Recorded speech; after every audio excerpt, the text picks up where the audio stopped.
just that this ain't that Shannon Sharpe juice, but hey, it had me talking. I'm looking at that bill. I'm like, what? Corey, man, the biggest thing is, bro, you are a people person that gives back and care about people. You care about people, man. A little toast to a good conversation. Good conversation, Yes, brother. sir. Success, man. Success. I want you to know this is gonna be what you feel. Shirts, man. Frank Ocean. Got free all shirts. about my boy Frank Ocean. We all did. You know, every time people get on Shannon Sharpe show, They telling the truth. They telling it all, dog. Mm-hmm. I need to get some Shannon Sharpe news. Get everybody on the talk. What's up, everybody? It's your boy Corey again with another Real Talk Conversations. I got my boy Jermey here with me once again. Y'all done seen him before. Yes, indeed. But we got a lot of updates. We got a lot to talk about, you know what I'm saying? And, you know, I appreciate you for being on the channel, man. No problem. You know, frat Same brother. to you, man. Frat brother. I done been on his channel. He done been on my channel. He back on this channel. So, but before we get started, for the folks that don't know you, I'm gonna allow you to introduce yourself. And we're gonna get into some wonderful conversations today. All right, man. So yeah, my name is Jermey Robinson. I'm the host and creator of the It Factor podcast. I'm an engineer. I'm a husband. And first off, I'm a child of God. So just thankful to be here.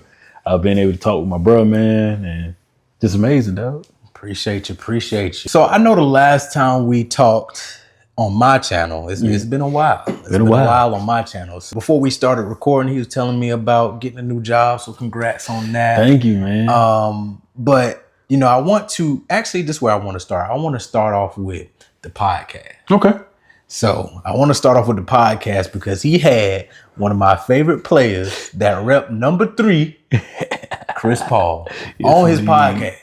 On there. So walk me through that. Walk me how you felt when you got Chris Paul, of all people, to be on your podcast and have that conversation with him. It was a magical moment, man, because before it even happened, being Greek amazing. We're gonna start off with that. Like being a Phi Beta Sigma is amazing because that's literally how I got in touch with Watch the Yard. We seen the posts. It's beautiful to have women in your life that really care about you. Because my wife was like, "You need to interview him." I'm like, "What you talking about?" She sent it to me at work. Never forget the day. Saw it. Reached out to Watch the Yard. They called me 2 days later. The guy called me off of already being ready. He saw my reels, saw everything, and was like, "You already interviewing people that's like Chris Paul?" So like that's what made us get you. Right. So I'm like still trying to figure out like do I got interviewed or I don't? And he's like, "Yeah, so could you be here this so you can't let none out." I'm like, I already know how that works. All right, cool. Good. So once we got in front of Chris Paul, bro, like I said, people are people. Like you meet him, he was a real cool dude, real laid back. But the best thing about Chris Paul is, bro, the storytelling in him and the openness he's able to give to people, bro. And to be able to talk about Kobe Bryant with Chris Paul was dope. And to dive into him about his grandfather, man, his book that he had at the time coming out. It was amazing, but it was also cool to see this somebody we grew up liking, bro, like play basketball and the way he moves. So that was crazy. And I knew I could do it, but like, yeah, just to have him on a podcast amongst so many other great people. Yeah. That's crazy, bro. And just for him to like the post, like, yeah, I remember we did, you know, that's dope. That mean a lot to me, man. So when you was having a conversation with him, what's one thing that you kind of took away from his presence, the way he talked to people, the way he kind of showed up? Like, what's one thing you was like, you know something?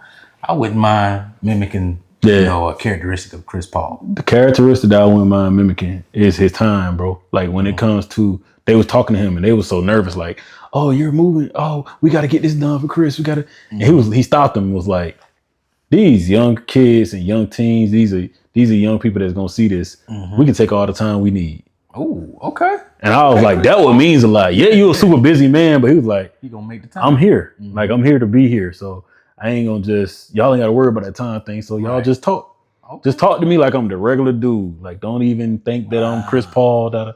So that was cool, man. That was real cool. See, that's why he's one of my favorite players. Yeah, man. Real. And people think passer, shooting, all that, man. Yes, sir. And people think that he just an a-hole. Like they just think he's an a-hole. That, man, but nah, like once you meet, that's why I like my podcasting too. Yeah. You meet the real person. Like they're not, you can't put on podcast. It's too long. Right. You can't.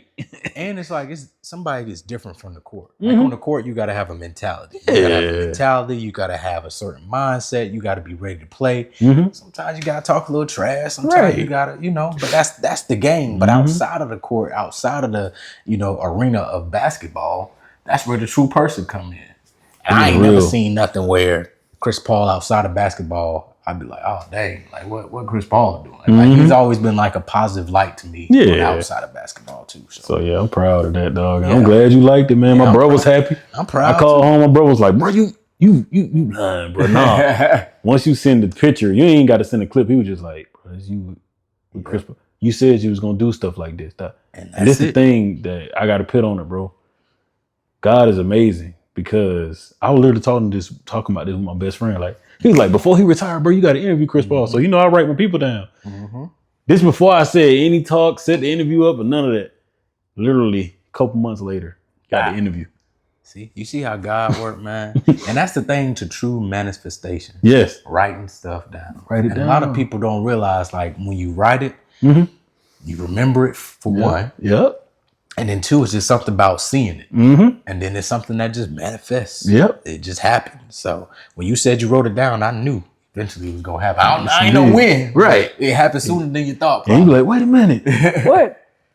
That's dope, though. That's dope. So, yeah, man. But while we're on your podcast, you got Chris Paul.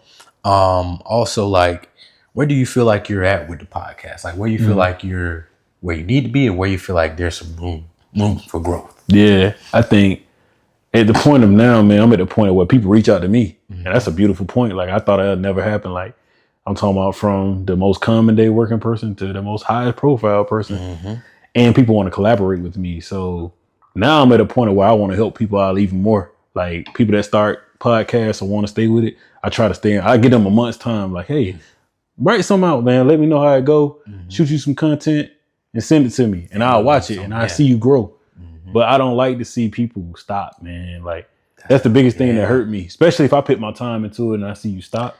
It hurts my feelings because it's like you said a long time ago, for me, it ain't about the numbers. Or, bro, you did it. Or you met Chris Paul, bro. It's like, nah, that's cool. Yeah, it's cool. But like, I love to help the people out and say, you can get them too. You can get these same people. It's going to take time. Read the book, tap in with me. But most of all, make sure it's something that comes to you naturally and something that you love to do. Because if you don't, you're going to walk away from it. Right. So that's something I see myself doing with the podcast. And also, I'm about to close out season 5. So just getting to a point to where I get people podcasts to them faster or making it out to let them know, like, staying in contact with them.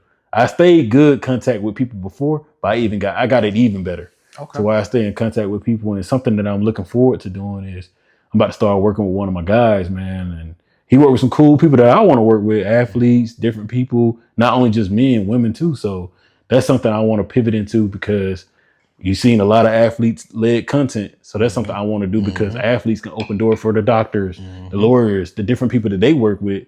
So I can be able to bring them on the show too. And in return, give them the documentaries, give them the podcast, get them the things that people want to see. And all I ask is just slap the effect on there. Just do this. That's all you got to do. And I don't really want much from it. Right. And from that, in return, they see how good I have been doing the podcast. I really want to get to a point to where they like, oh, Jeremy know what he talking about. So he a vet in the game. Yeah. So okay.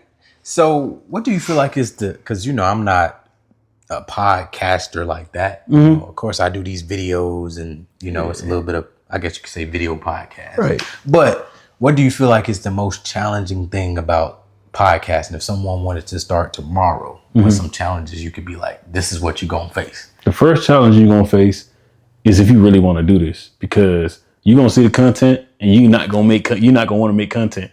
You're gonna meet with somebody like we did this interview today, and then you're gonna want to drop it on Sunday, but you don't want to edit. So the challenge is getting you a team together, like even if it's that friend that can edit better, like, and having that hard conversation. Hey, could you actually do this? Right. I will pay you, man, in time. But right now, could we just test it out? There's one thing. Also, don't be afraid to learn and adjust.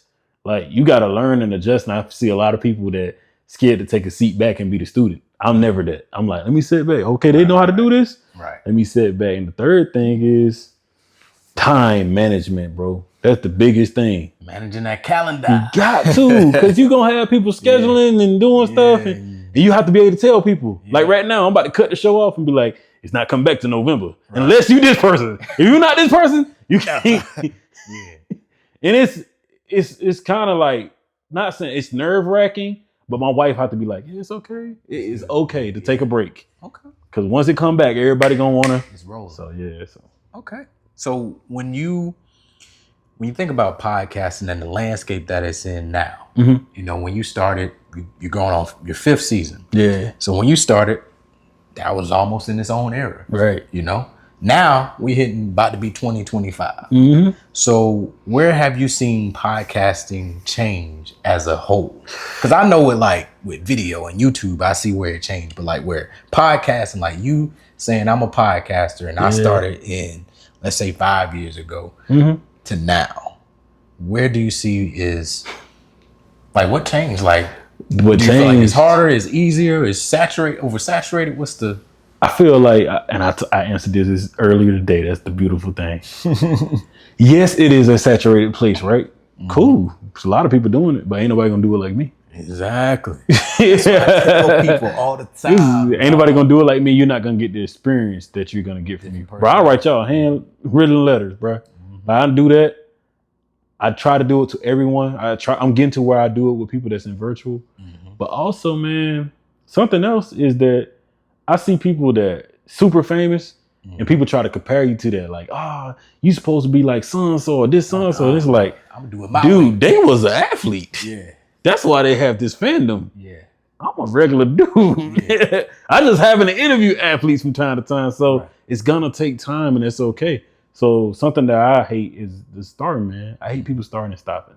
Gotcha. And they fall off and you wonder where it went. And there's some people that I have worked with that I'm just like, I ask them all the time, and I don't kind of haggle people because we older, right? There's a lot of stuff going on. But I always ask, like, hey, if there's anything I can do to help, let me know, because I think you're good at this. Right. You know. So. And I think when you say that, like, I mentor a lot of people when it comes to like YouTube and content creation. They reach out and I kind of follow their trail. And a lot of time they give up. Like you said, they give up or they feel like it's too much because they're not reaching their goals fast enough. And I think it's the same with podcasting. Like podcasting, you have to have the voice. Yes. And then also you have to have the time and like you say, manage your calendar and things like that. But it's also sometimes a slow burn, a slow grind. Yeah, you gonna grow slowly, bro. Like it's hard to with anything you create, it's hard to just pick up and be at the top of the top. That's even with you. Yeah. I seen your progress. I seen it. I didn't even see you. I didn't see the beginning of it, but I saw it at a point that I could see like it's actually possible because he's doing it.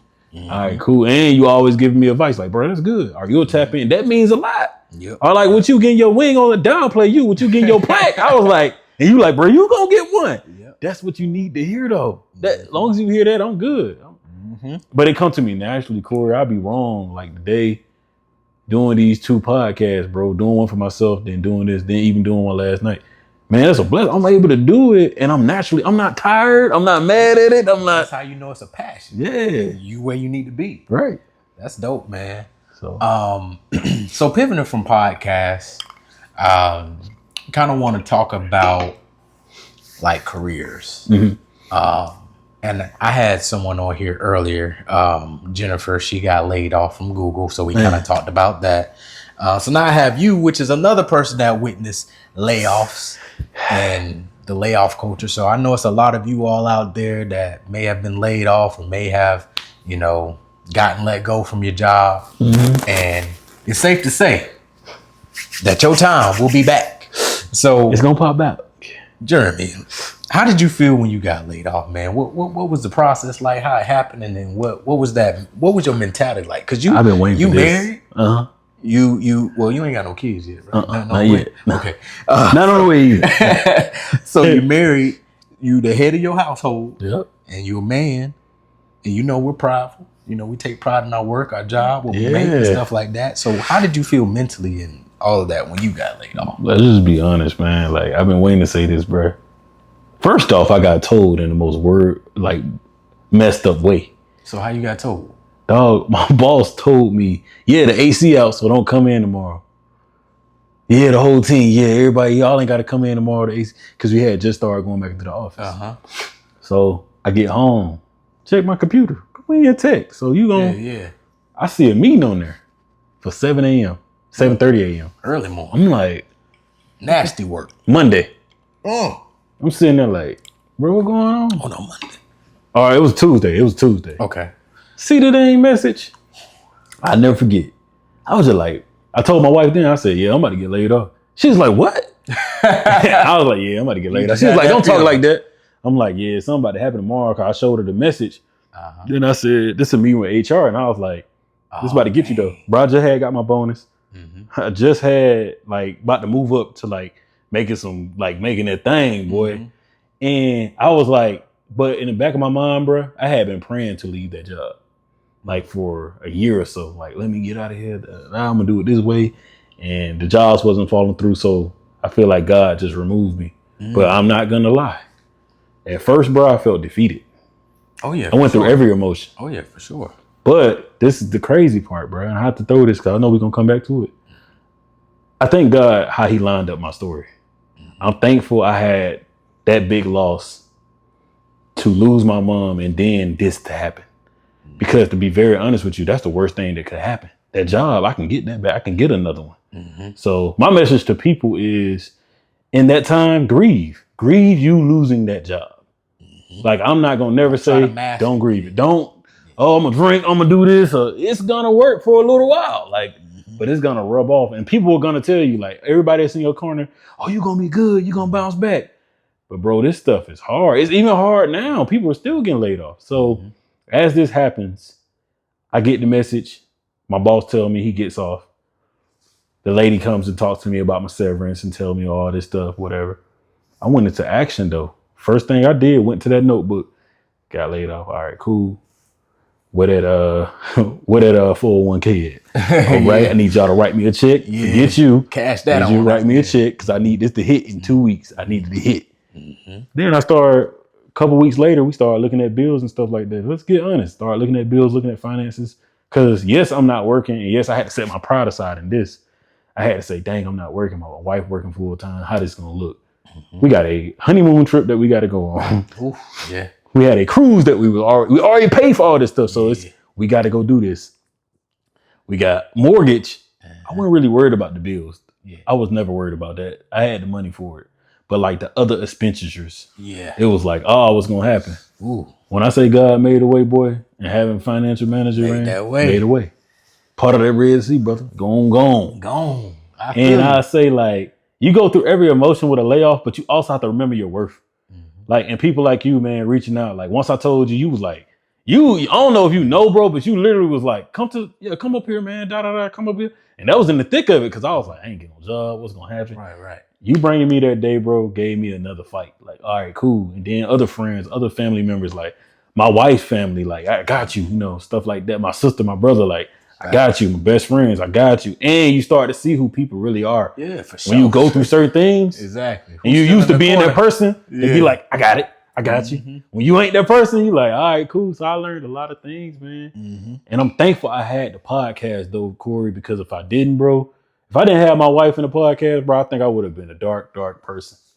So that would kept me up. I had something to look forward to. I still got to interview you people. It ain't stopping. Yeah. What I'm supposed to do? Cut it off? That's true. That's true. Yeah. And I feel like with you, I feel like even though I know you feel away mentally, like you said, you have to process it. You have to write things down, figure out what's next for, finances and stuff like that. But I never seen you give up in that. Yeah, nah. You know what I'm saying? I still seen them podcasts drop. You still was checking on me like, you still, yo, what's up? And I feel like that shows like your true strength in being able to go through rough times. Yeah. You know what I'm saying? Like, I don't look like what I've been through. I ain't had to call you and be like, nah, Jeremy, do I need to come talk to you in your house? Like, what you got going on?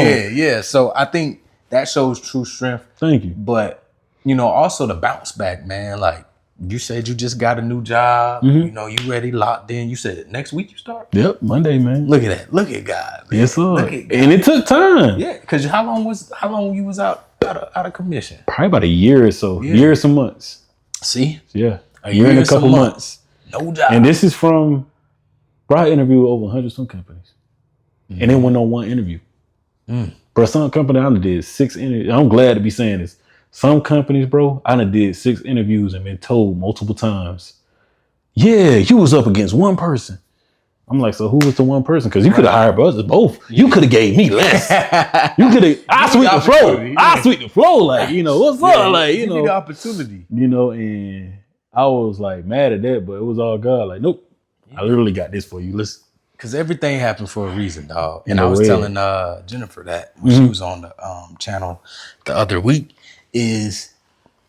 Like, you're going to apply to jobs, you're going to apply to opportunities, and to you, it looked like a good opportunity. Oh, yeah, of course. To you, it looked like I should be in there. Mm-hmm. But up there, it's like, this ain't for you. This ain't it. This ain't what I was getting you to. Because you're getting right back into what you...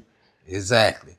You know, so now you at a place, you know, you're going to be squared away, straight. It's fam over there. You know what I'm saying? Fam over there. Then, man, my manager, our frat brother, that's crazy. I find that out at the end of the interview. It was beautiful.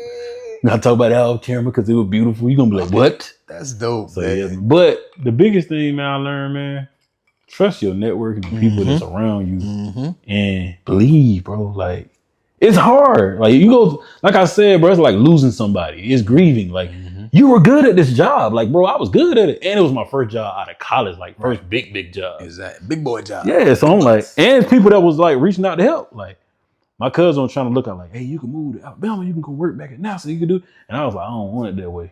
Right. Because what my wife gonna do? Like, I gotta tell her, she doing amazing. What I gotta do is say, yeah. So in a year, you gotta move to Alabama with me because nah. I'm not that type of person. And I ain't feel it. It wasn't like heavy on me. Right. It wasn't in your spirit. Nah. Because you know when you feel it. You feel it. You're like, okay, I can make this happen. I can work and I can do. Exactly. No. Okay. Well, yeah, I'm glad you on the up and up with that, man. Got an opportunity, you know, happy for you. I'll check in on you, see how the job going. Thank you, man. Might have to pop over there and say what's up. Yeah, go on, come on, slide on, man. Okay, cool. So also when it came to the layoff, I know you said you had like support system. You had your wife, you had people reach out. What would you say is like having that covenant with your wife during that time? To kind of give you that space to be like, okay, I could ease a little bit because it's actually someone else. It was the ultimate of the conversation we had. Like, it was so genuine to the point where she was like, you have been taking care of me for a long time, man. A lot of people don't know this, man, but bro, my wife came into teaching making like $33,000 a year. And with taxes, $30,000.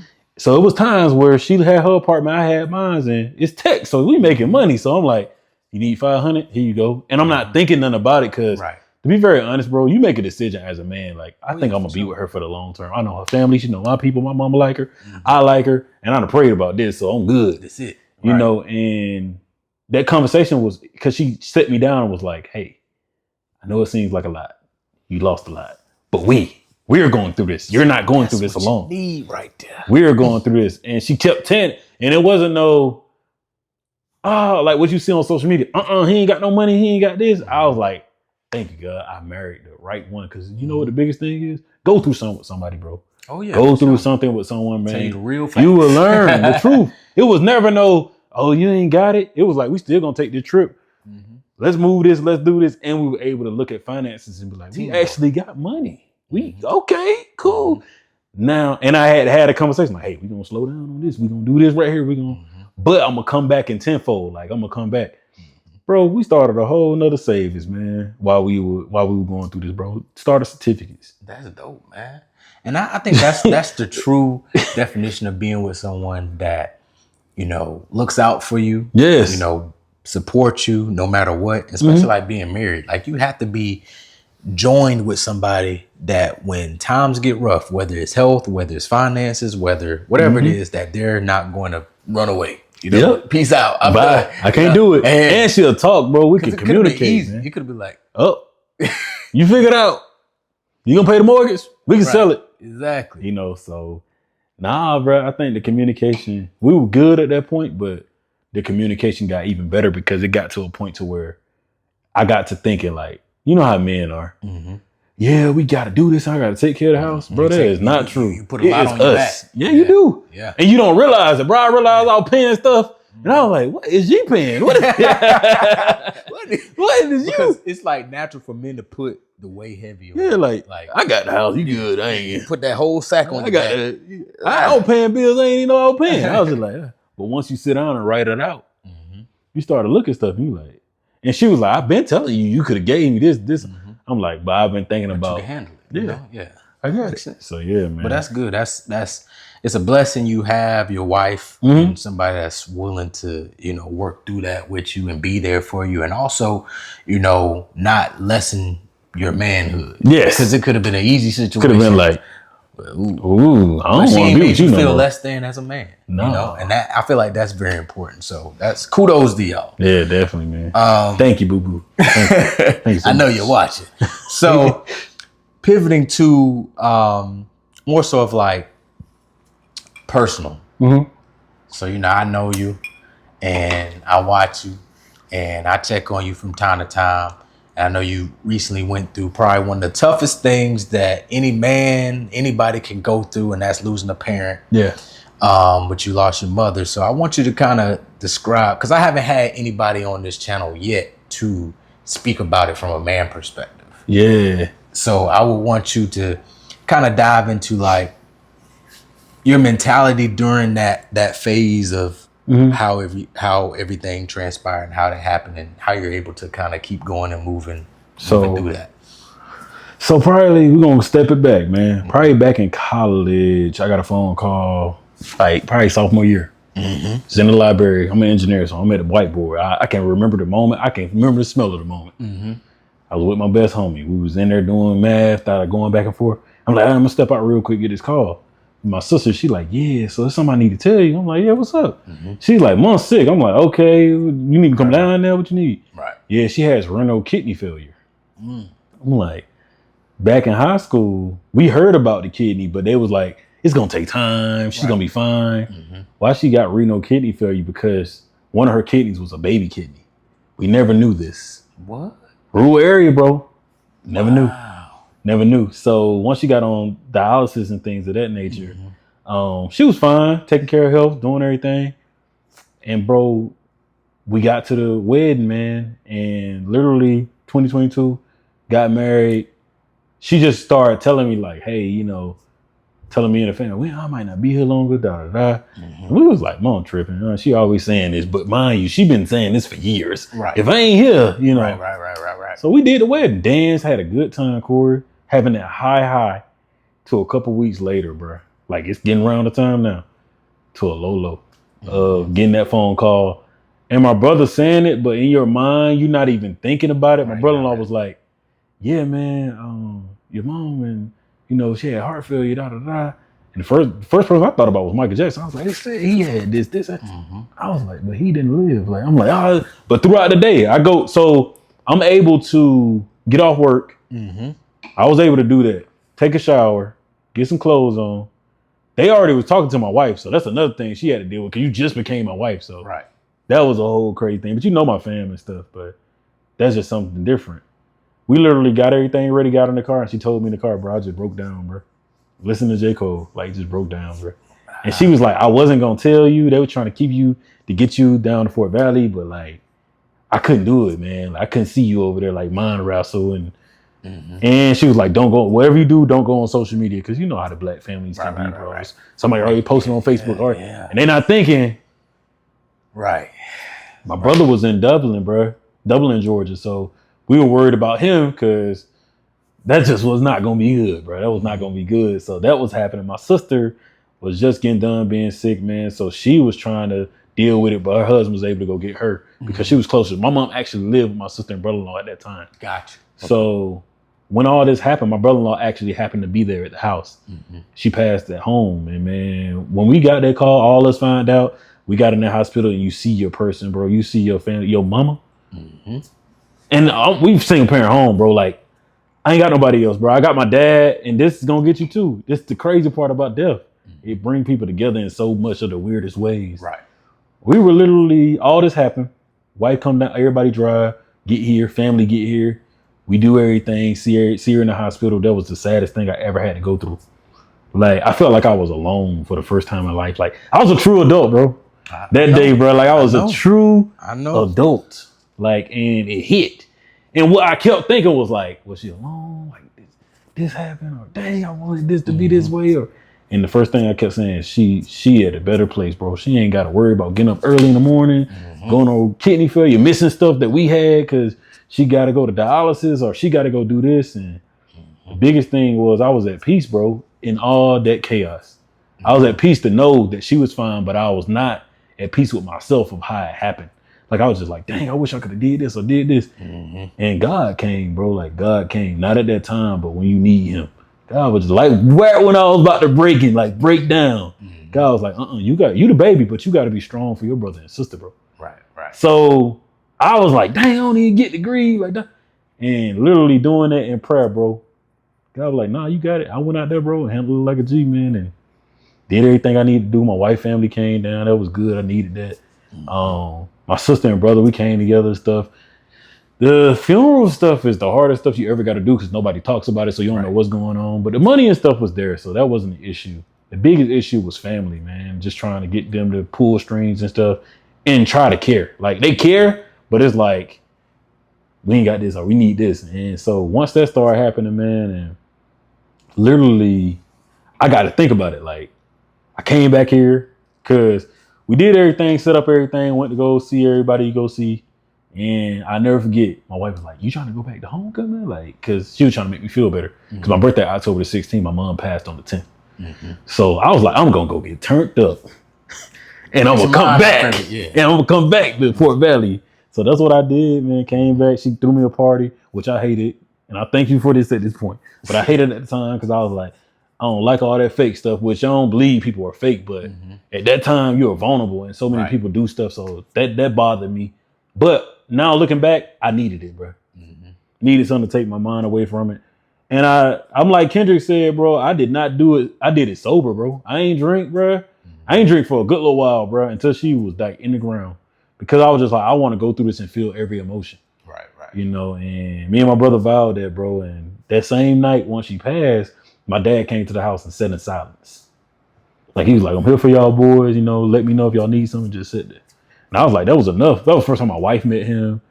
Like, that was the first time my friend had been around him, my best friend. So we was all together. And to be very honest with you, Corey, that was a hard time. But when I hit accolades now, bro, stuff don't feel the same. That's the thing you're going to feel when you lose your parent, especially if you had your mama only, bro. You're going to feel like, dang, like, that's it. Like, but it just some in me like, dang, like, got the job. Like, oh man, you know, I wish I'll just write letters now, Corey. Like, let me write a letter real quick. Let me pray about it. And dang, I know she proud, you know, but yeah, in that moment, you're not going to understand it, bro. It's a lot to go through to lose your mom, man.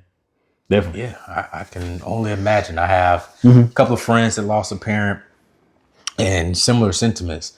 And, you know, I wanted you to kind of speak on it because, like I said, I haven't had a male on here kind of talk about that experience. So appreciate you for, being vulnerable and opening up there.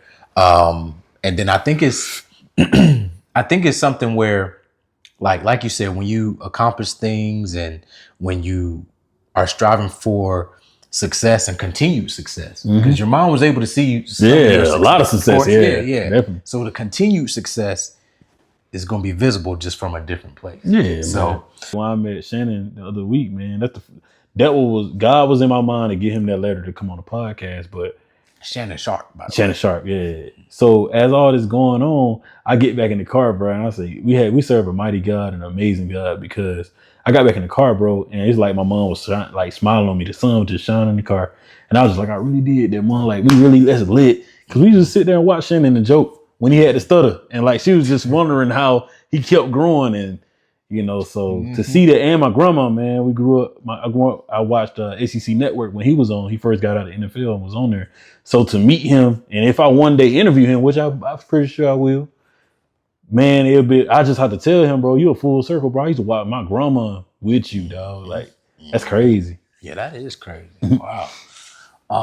And pivoting to you know, Shannon Sharpe. You was able to meet him, and you got some, what is it, La Portier? Yeah, La Portier, yes, Yeah, sir. La Portier. And I gave him that letter. I said, here you go, dog. You got to be on my podcast one day. He got that La Portier. And he slid it in that pocket. I said, all right. Crack the bottle open though. No, it's sitting up there. For a special moment. For a special moment. Because he autographed that thing. Yeah. So you got to get another bottle. Yeah, I got to get another one. And just look at it. Unless I interview him. Once I interview him, you crack that one open. That same one. Yeah. So he can sign another one. Right.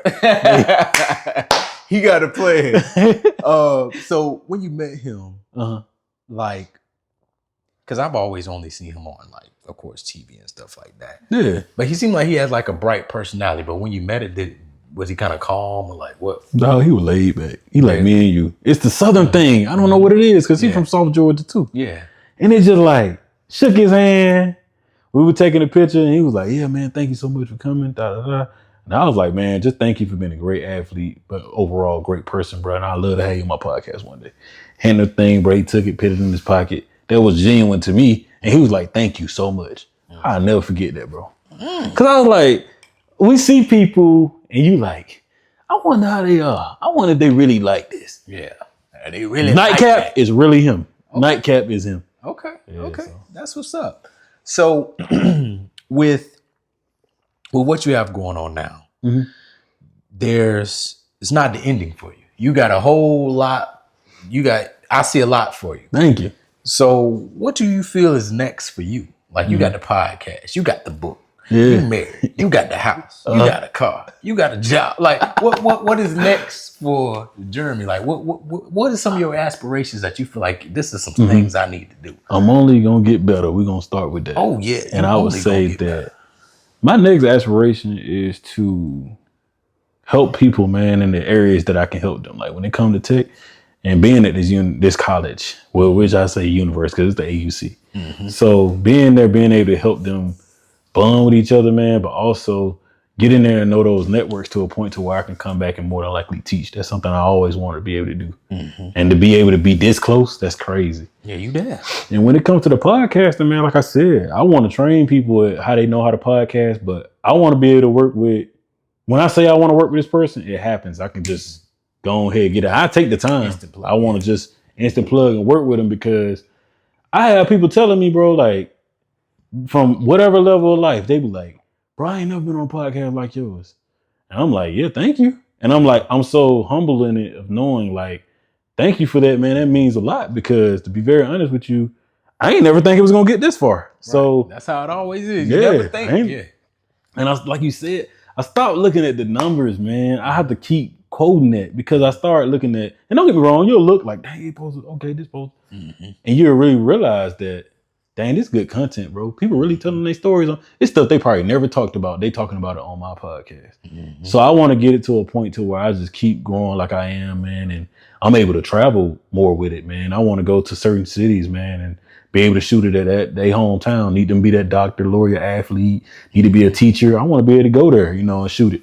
Get me a nice peer space, shoot it up in there. Yeah. I'll bring them here. Yeah. And I'm actually about to start working with my guy, man, that I was telling you about early in the episode, man, that literally he does some stuff that I'm like, yeah, you gonna be doing this too. I'm like, all right, just tell me when. Right. We trying to set it up so I can go to the Super Bowl to do Radio Row. Ooh. So if I'm able to do that, Corey, that's like a lot of athletes I always want to talk to, people I want to meet with. And it's not just the athletes, something you got to look at the bigger picture. They know a lot of people. So once they see that them on your show, man, it's going to bring stuff on. And I'm not just speaking on myself. It's people like yourself, people like my other friends, like I can bring them on. Hey, I need you to come. Hey, man, would you like to come? Hey, bro, I got sons over here. Yeah. Hey, look, I got some Eagles here. You might want to, come talk to them. So that type of thing is what I'm on, man. And as I grow, I definitely try to keep people coming with me, man. And I see you doing it, bro. And I'm like, you are only maximizing what you need to maximize. And I respect it. And I respect how you move, man, because you always looking out. So I'll be like, I got to do that. I got to be like, if I can take any attribute from you, Corey, man, the biggest thing is, bro, you are a people person that gives back and care about people. You care about people, man. And I don't know if that's a Southern thing. It might be, man. It might be. But most people I've met from the South. Yeah. They're really from the South. Because everybody ain't from the South.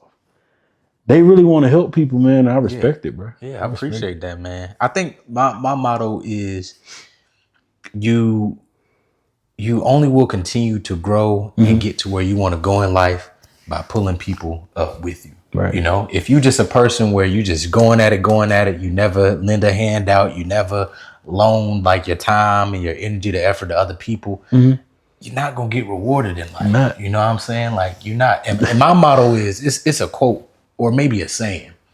It's like, I can give you a fish and you're gonna eat it, but you're only gonna be good for 1 or 2 days. Right.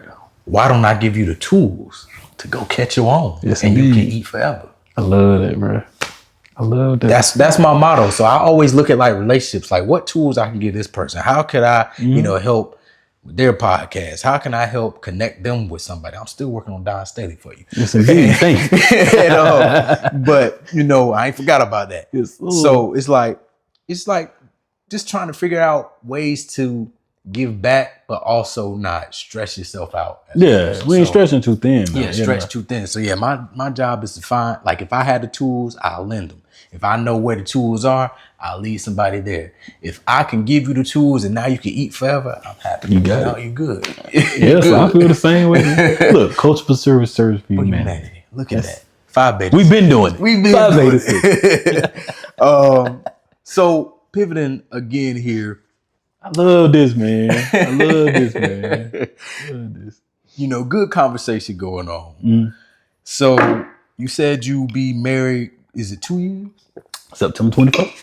Got it in the ring to remember. Yes. So it's in the ring? Yeah, I got to get you right when you, Damn, great. Bloom, bloom. Oh, shoot. So anybody be like, where you got? I'm not sure. Yeah. But CTE kick in.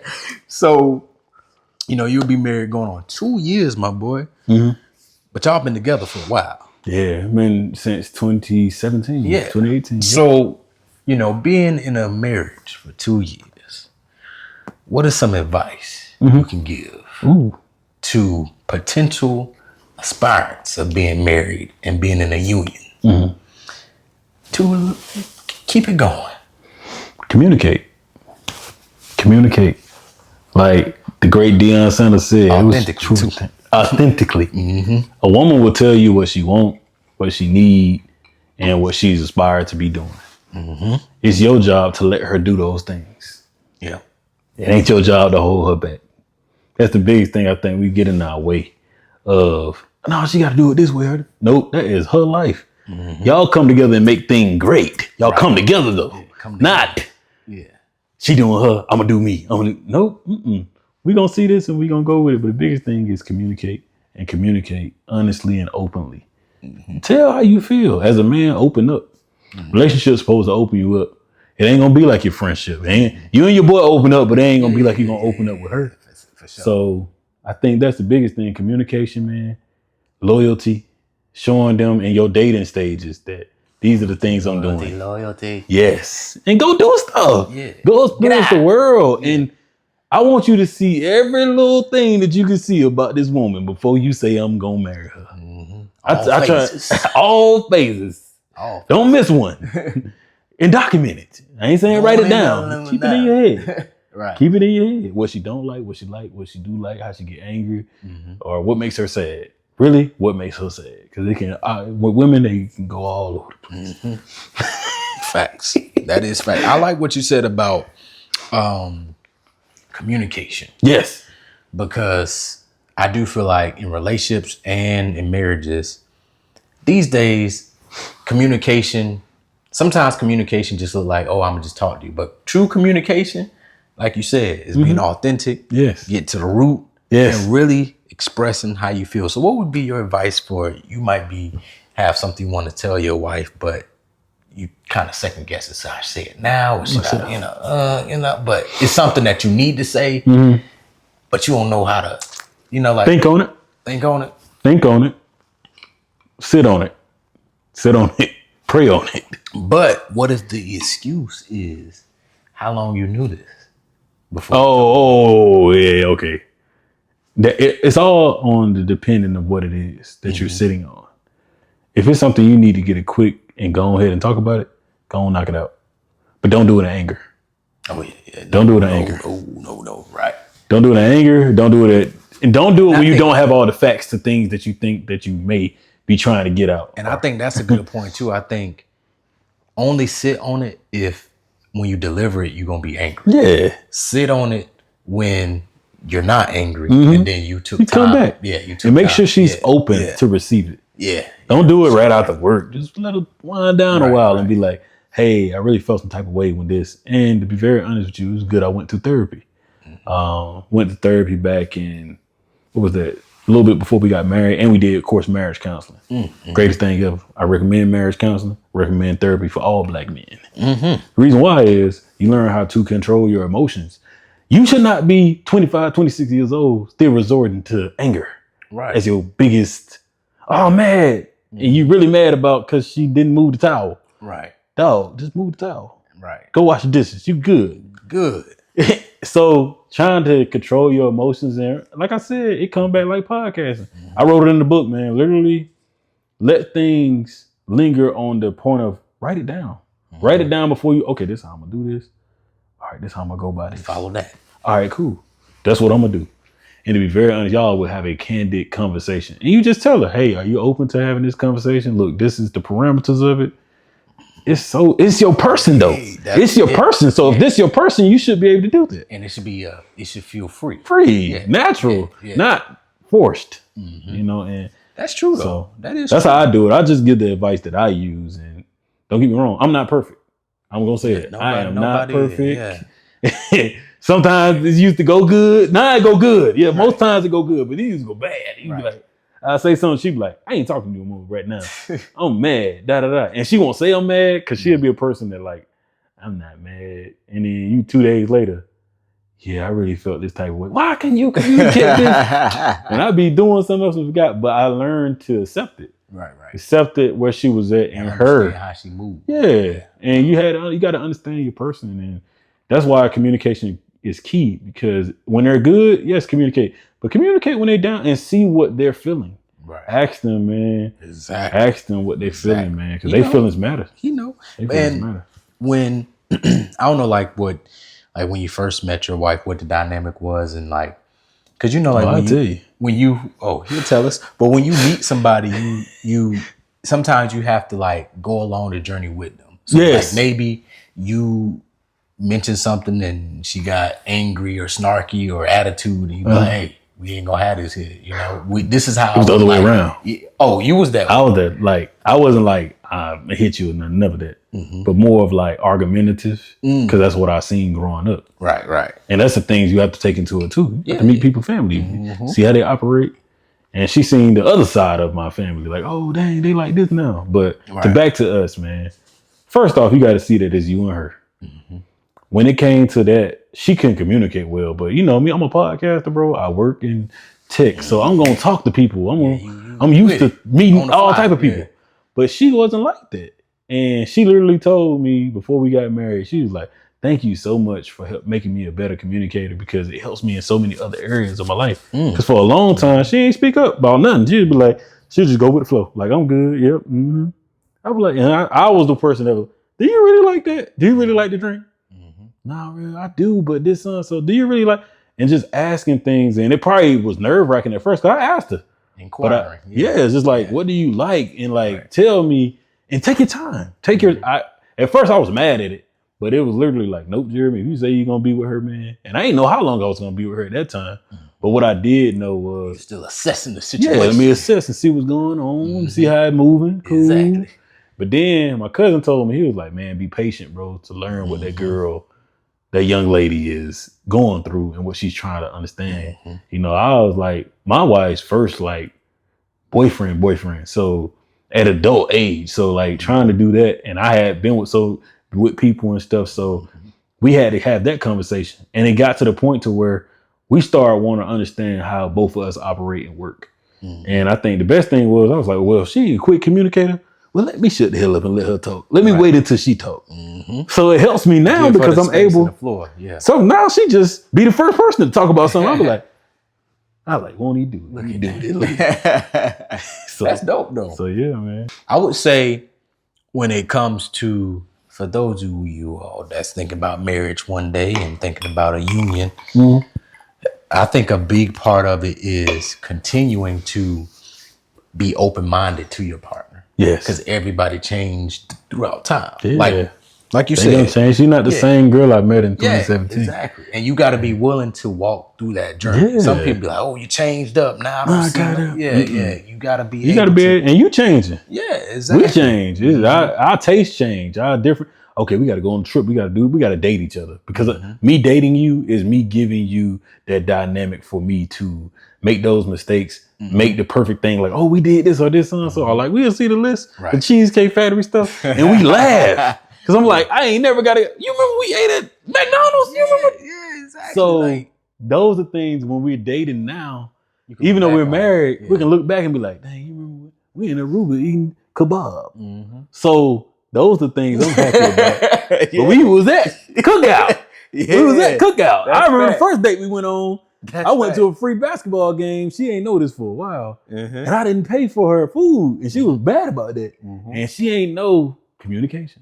She ain't know I ain't have it. I was like, I literally just had myself 6 weeks. That's it. That's all I had. That's it. And I was like, one day it's gonna change. So I love that my wife was able to grow with me with the time and stay in for the good and the bad. So that because it's gonna get good. You're gonna have more good than bad.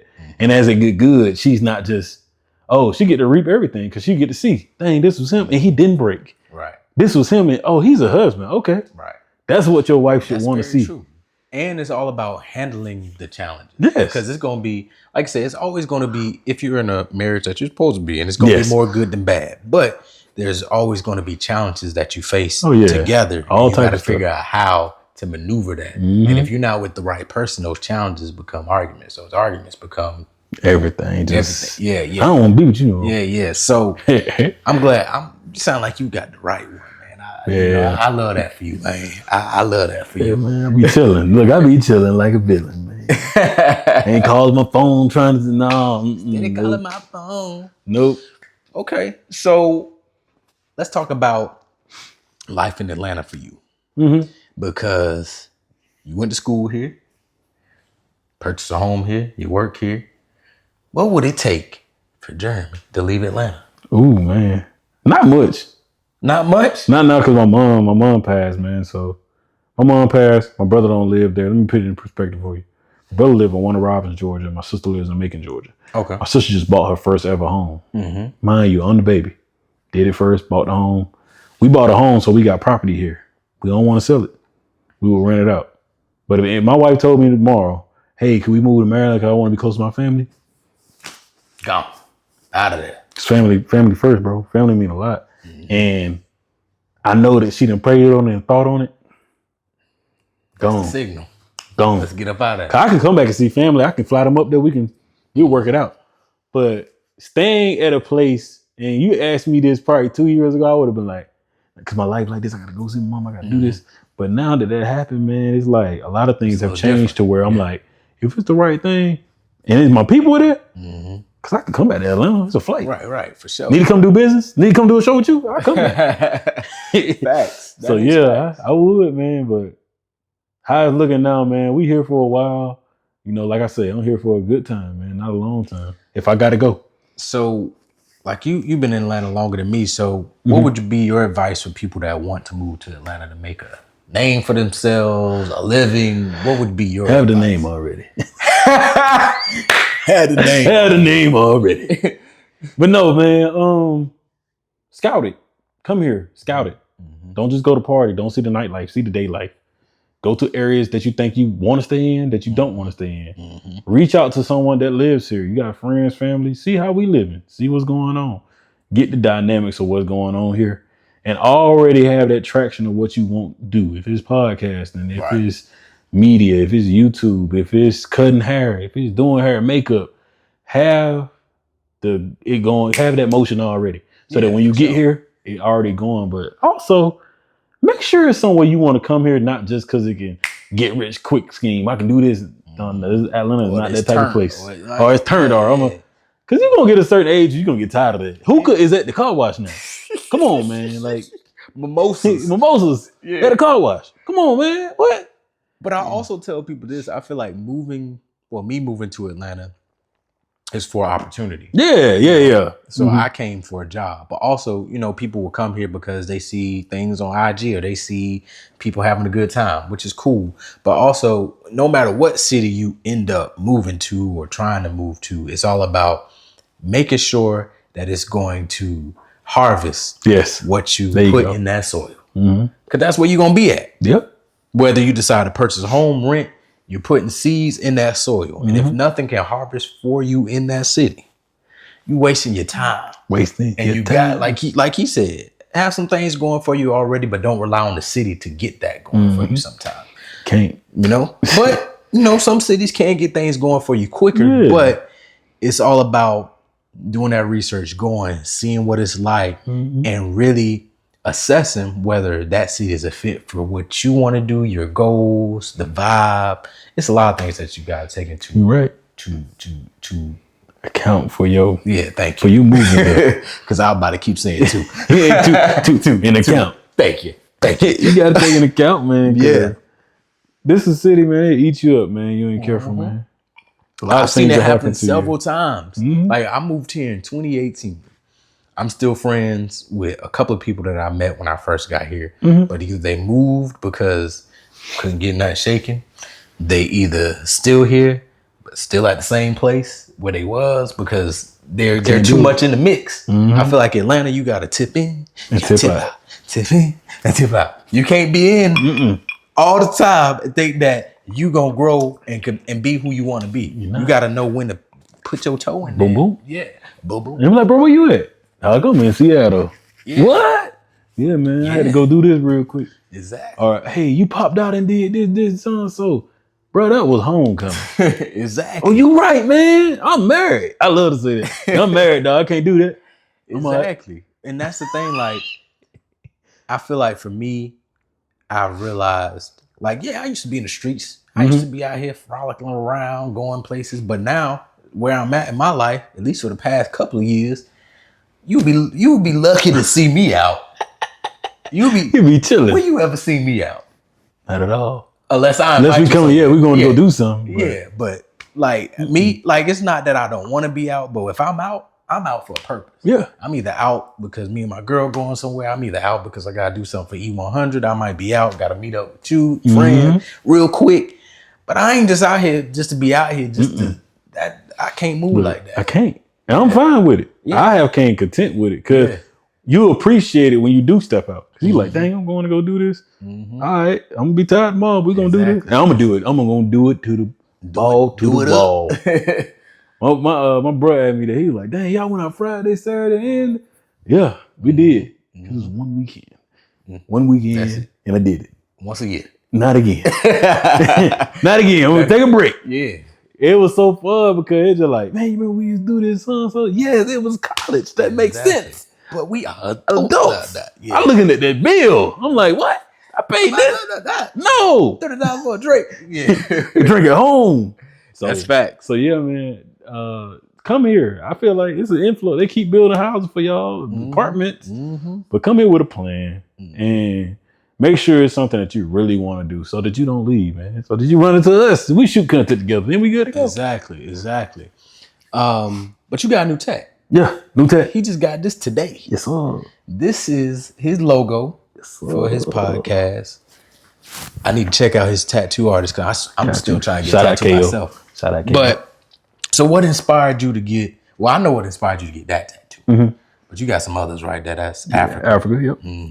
You got some others, but what inspired you to get inked up? You know, I feel like there's always stories behind it because I feel like ink is kind of like how I am with watches. Like I see somebody with a watch, I'd be like, ooh, that's a nice Omega watch. Ooh, let's talk about that. So I feel like tattoos are just starters too. So like conversation starters. So first tattoo got cross through Christ. Everything is possible. Got that, man, because I was like, I want a tattoo. I want to rebel. I can do it. My mom said you can do it. So the rebel went out the window because she was like, you can do it. But she said, why are you doing it and what you getting? When I told her, she was like, okay, cool. So I got that. And to be very honest, I was raised in the church. I always grew up, sung in the choir, I was an acolyte. You name it, I was trying to do it in the church. And so I got that because that's my guidance, man. God is always gonna be my path. Then I got family first. Got that back in college. But before that, I started my sleeve, man. I got these trees here. I love these trees. I used to run through them, man. Cut up my feet with no shoes on. Hey, doing crazy stuff. Country. Man. And I love Christmas trees. So got that. And it That's literally a Christmas tells. tree? So it's the type of tree that it is. Oh, okay. Those big old trees. Can't think of it. It's not cypress, but I can't think of the name of them. But those trees, man. Then I got a wolf. I love wolf, man. I want to say spirit animal, but I love how wolf move. Me too. I know you do. Same way. I love the pack of it. I love the pack of them, man. And I love how family oriented and they care, man. They really care. And I happen to be a Phi Beta Sigma, so it tied in. It tied in. So even before, I got in trouble with that. Just holding us through. Oh yeah, I know. But yeah, so got this, man, and literally was sitting there like, I want to get tribal tattoo, dog. I want to get tribal tattattoo. I was talking through with my girl, and women are amazing because they like, you're not from Hawaii, you're not Samoan.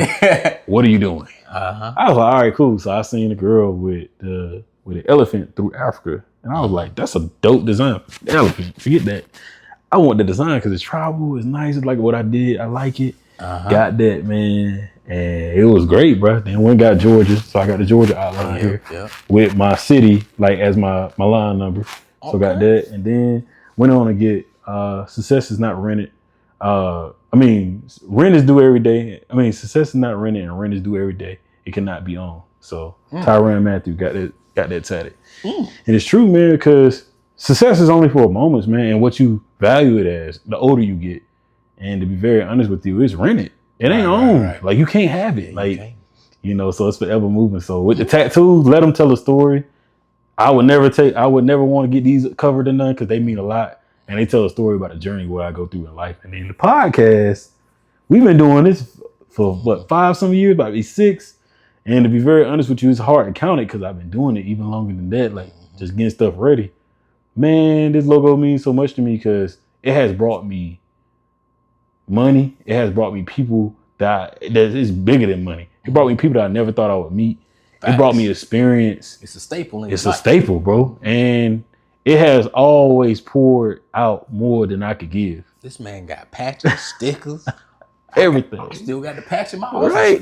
Yes, all. So yeah, man. And I think that if it gives to you, man, that ain't nothing but God. So I was like, let me go get that tatted, bro. I think.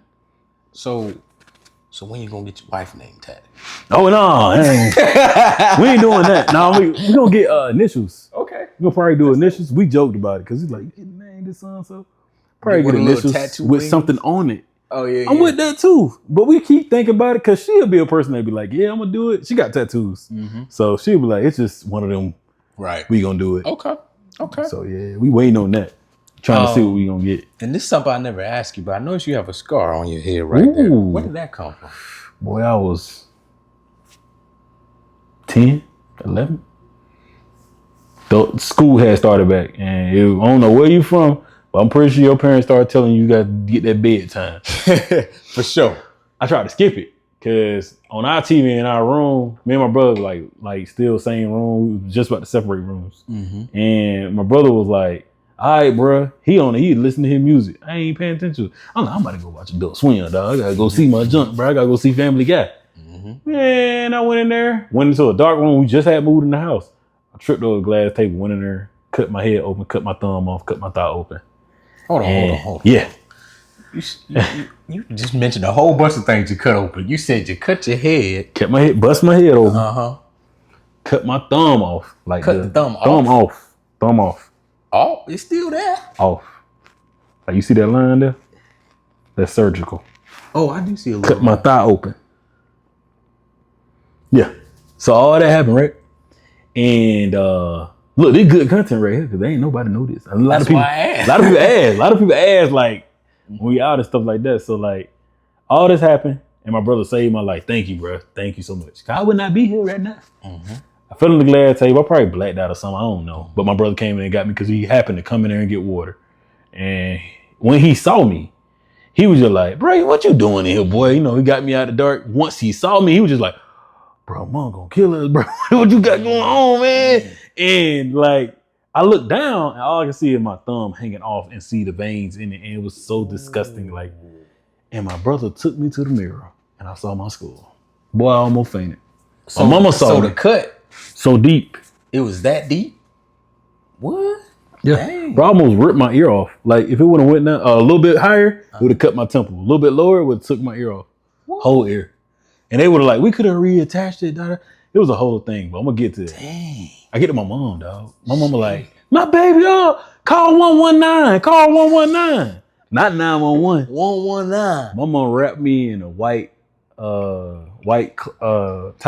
Mm-hmm. Took me, dog, to the down. Wow. That's when Fort Valley had a hospital. It's moved now. Uh-huh. Had a hospital, drove me there, got me there. She's like, y'all ain't doing surgery, but stop the bleeding. They stopped the bleeding. Drove me to Northside Hospital, Macon, Georgia, bro. Got all the surgery, bro, from a doctor that did my brother's surgery because he cut his nose off. That's a whole nother story. God, y'all doing and as this happened, dog, the lady tell me again, yeah, I can see your skull. They did. What the? They didn't tell me this. I already seen it, dog. I already know. And then my thumb up here, they didn't wrap that up. Then they side. found my thigh. They didn't know about the thigh. They didn't know that I had a cut in my thigh. So that was another thing. Went right into surgery. Corey, bro, I was scared, bro. Everybody was scared. Stitch you up, patch you up. Didn't get stitches. I got stitches here. Couldn't get stitches in my head because my mom didn't want me to have stitches. I had I want to be honest. It was the early 2000s. Uh-huh. They were just trying out testing stuff. Uh-huh. But I'm thankful they did. They did invisible stitches. Oh. And stitched together where the skin just bows back together. Okay. Did a great job. Thank you. Shout out to them doctors. Dang. So amazing. Wow. And had to exercise my finger because I was an athlete. I'm about to say, so I had to exercise my finger and get it back. And because if I never did it, my finger would have been like that for the rest of my life. And then they may would have cut it off. I never even noticed. Yeah. They did their thing with that. Yep. Nobody know. That's crazy. My own wife was just like, for a long time, she was like, I thought it was something from football. Yeah. I was like, nope. I fell through a glass table. Fell through a glass table. Damn. And had shingles right here when I went to college. Had what? Shingles. Old man. Yeah. The old man, old woman disease. That's chicken pox disease. Yeah, chickenpox. Yeah. So you had shingles. I thought that At was from 20. a glass table or something. Mm-mm. What? Cut all this open, dog. And had shingles. Dang. So yeah, I've been through some you things. blessed. Yeah. You real blessed, bro. But yes, sir. God dang. So it's good you asked though, but yeah. A lot of people like, what happened to you? Yeah, I feel glad to tell you lying. Okay. You gotta believe. That's crazy, dog. I did not Then know. if I wear shorts or go into the pool, that's when everything come out. They be like, you got the scar right. And I'm like, it healed back right, didn't it? Dang. So I told the tattoo artist today, I was like, yeah, I got good skin because it healed back. I ain't got a problem with that. That is crazy, man. And speaking of back to tattoos, I'm trying to get me a tattoo. How long it take to heal? So how long? Because we're advanced now. What you mean? We're advanced now. Like this right here, I'm gonna take this off. I'm gonna take this off on Friday, right? Take what off? This skin. This skin. This is like adhesive skin. Okay. That you can put over it there. You can wash it. Because back in the day, you couldn't wash this or nothing. So you can wash it with that? Yeah, you can wash over this and everything. I'll take this off on Friday. Then I'll put the 10-day mask on. This is with my tattoo artist. Now, it's not everybody. Mm-hmm. But put this mask on, 10-day mask on, and you clean it. It give you a whole breakdown how you clean it, what lotion you can use because you can't use everything. And you don't supposed to wash it, but it's something you can clean with. It's called antibacterial soap. You know that. You know what antibacterial soap is. It's literally, bro, probably about 2 or 3 weeks. Did that hurt? What? The tattoo? Because some placements, they say it hurt more than others. This hurt because it started hitting the veins. All my veins came out and she was tattooing on top of them. So, and then this, when he got up here, started shading it in, yeah, more to shade. Gotcha. But to be very honest with you, at first it's going to hurt. But otherwise it's going to numb and that's going to be it. Right. You're not going to feel anything no more. You're going to just see a needle. Gotcha. Yeah. Okay. I'm about to get my first tattoo. Go get it. By the middle of 2025. Okay. Yeah. I can't wait. And you think it's going to be so small, but watch it. You're going to be like, I'm going to get this. Small. It's going to be something like, not too much for my first one. After I get that first trial out, figure what the landscape out, I might pull up with the whole net. I'll just oh, he retired, Corey, didn't he? But I am thinking about it. Yeah. But yeah, I know we've been talking a little minute, and I appreciate you for coming on here, chatting it up, being vulnerable, talking you know, about everything. Honestly. Anything you want to leave with me or the people or anything, you know, let us know what's up. Yeah, man. Be patient. Your time coming. Like, don't be afraid of the things that you're going through now. Need to be good or bad. You're gonna make it. Like, you're gonna be fine. Just don't give up. That's my biggest thing. Don't give up, man. And follow the It Factor podcast on all platforms. All platforms. You never know who's next. Who we got next? I don't know. You never know. It don't matter. Whoever it is, tell them to come on. You get So, surprised. yeah. Okay, cool. And I'm gonna work on Don Steady for you, man. Thank you, man. I think that would be a dope interaction. Just come pull up with, bro. What if you just go and pull up with me? That'd be beautiful. I'm saying we just go there together. When you going? Whenever. You let me know when you free. Talking about just pull up to the school. Yeah, just pull up. We're gonna walk in there. Boom. Camera, everything. Guess we there. It might work. It might not. Yeah, it might work. We got to do it before basketball season. Though. But see, yeah. Because did I put you in contact with the ticket person? The ticketing contact at USC? She real cool with Don. I don't know. I'm gonna try to put you in contact with her because I think that'd be the easier way. She is right next to Don, so if you could get an interview with her, get cool with her, then slide. Yeah, we know how it works. Yeah, you know. You know how I already do it. Yeah, that's let me get cool with you. Now I can go. Yeah. And you need me to come now? Bye. She walking down the hall. Bring her on too. Okay. Cool. Well, yeah. All right, thank you, man.